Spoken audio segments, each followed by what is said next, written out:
जब तू उसको स्वतंत्र करके अपने पास से जाने दे, तब छूछे हाथ नहीं भेजना, खाली हाथ नहीं भेजना है, वरन अपनी भेड़ बकरियों में से, अपने खलिहान में से और दाख मधु के कुंड में से उसको बहुतायत से देना।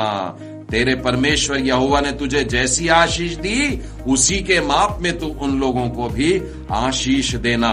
और इस बात को फिर 18वें वचन में दोहराता है, जब तू उसको अपने पास से स्वतंत्र करके भेजे, तब उसे छोड़ देना तुझे कठिन न मालूम पड़े। उसने तुझको, क्योंकि उसने 6 वर्ष 2 मजदूरों के बराबर तेरी सेवा की है, परमेश्वर यहोवा तुझे देखता और तेरा प्रतिफल देता है।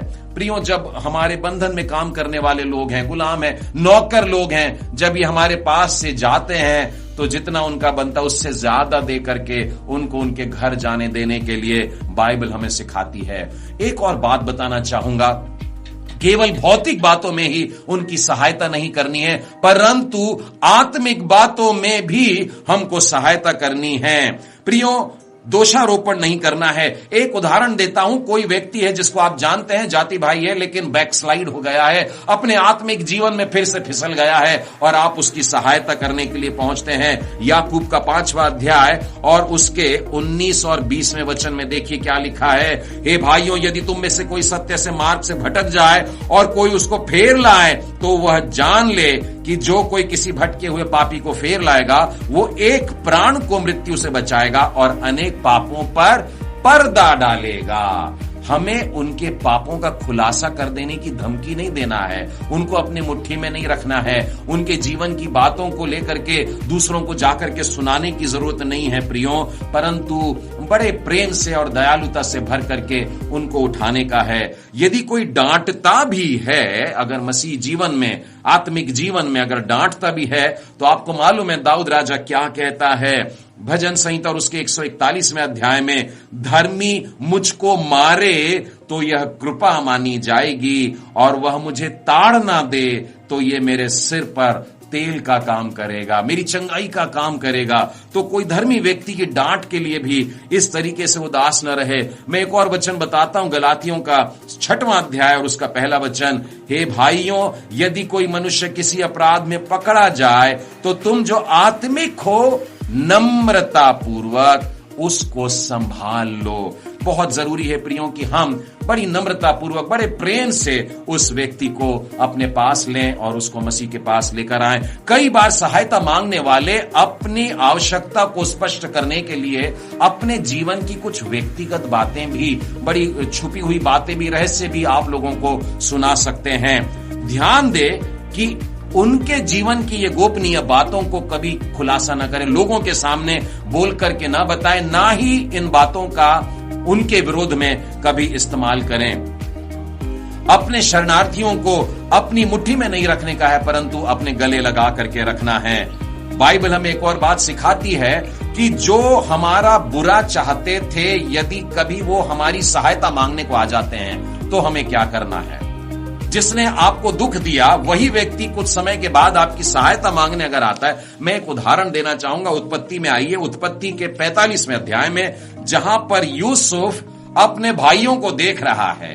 दुनिया भर में अकाल पड़ा है, अब भोजन वस्तु मांगने के लिए उसके भाई लोग सामने खड़े हैं। 45वें अध्याय के 4थे वचन में फिर यूसुफ ने अपने भाइयों से कहा, मेरे निकट आओ। यह सुनकर वे निकट गए। फिर उसने कहा, मैं तुम्हारा भाई यूसुफ हूं, जिसको तुमने मिस्र आने वालों के हाथ बेच डाला था।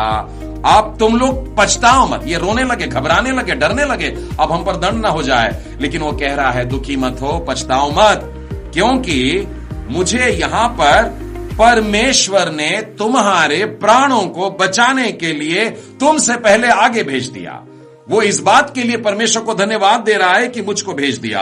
अब इस रीति पर अब मुझको यहां पर भेजने वाले तुम नहीं हो, परंतु परमेश्वर ही ठहरा, और उसने मुझे यहां लाकर सारे मिस्र देश का प्रभु बना दिया है।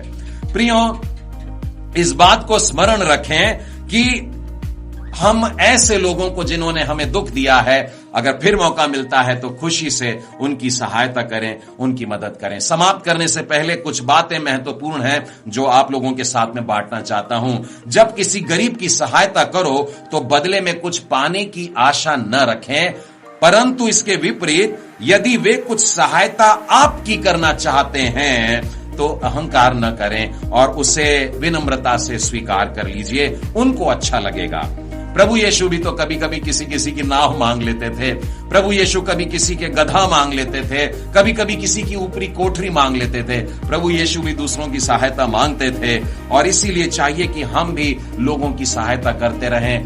परमेश्वर के वचनों में अगर आप सबोपदेशक के 9वें अध्याय में पढ़ें तो आपको पता लगेगा परमेश्वर राजाओं की भी मदद करने के लिए कंगालों का इस्तेमाल कर लेता है। एक और आखिरी बात बताना चाहता हूं कि आपकी मदद पा करके कोई व्यक्ति अगर किसी और के दूसरे की भी मदद पाना चाहता है तो उसे डांटिए मत। वो शायद आपके ओर से कुछ अपनी उपयोग की वस्तु पा लिया और भी उसकी जरूरतें होंगी, वो शायद दूसरे के पास में जा रहा है। अपने लाभार्थियों को किसी प्रकार से बांध के मत रखिए, उनको अपने गुलाम मत बना के रखिए। हाउ नॉट टू हेल्प, सहायता कैसे न करें। Do not bring recipients under obligation, लाभार्थियों को किसी बंधन में न डालें।